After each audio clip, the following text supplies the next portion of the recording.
little parable today. Two researchers set off to study the same kind of gorillas in nearby parts of Africa. Both were highly skilled and very successful animal researchers.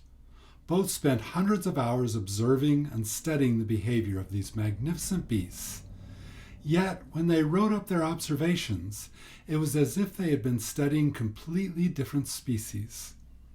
The first researcher had been able to integrate with the gorillas, sitting amidst them and being invited into some of their most important rituals and habits. The second had been unable to gain the trust of the gorillas, who remained fearful and distrusting of his presence. Intrigued with what was happening, other researchers dug deeper into these two approaches. Both men knew and used the same techniques and strategies. Both were insightful and experienced. They couldn't identify a single significant variable except one. The second researcher, they discovered, had a gun.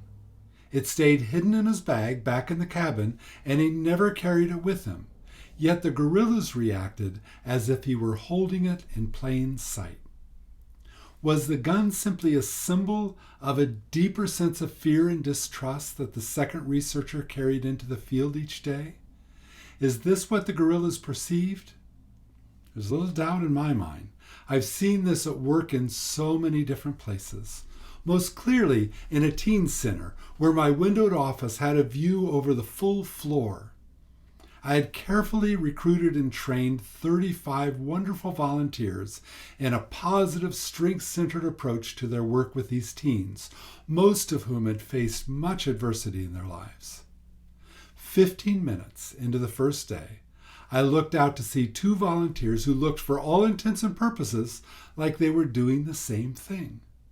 The kids were telling one repeatedly to blank off, while the other was being entrusted with deep stories about their lives as they happily shot pool together. Same strategies, same techniques. One had a gun in his bag, his judgment of these kids.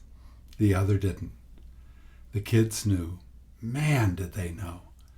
Think about the people in your life, family, coworkers, friends, who you struggle with.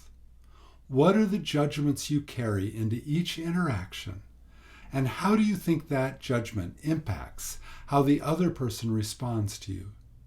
You may believe you are disguising your judgments well, but just like those gorillas and just like those kids, they know you've got a gun in your bag.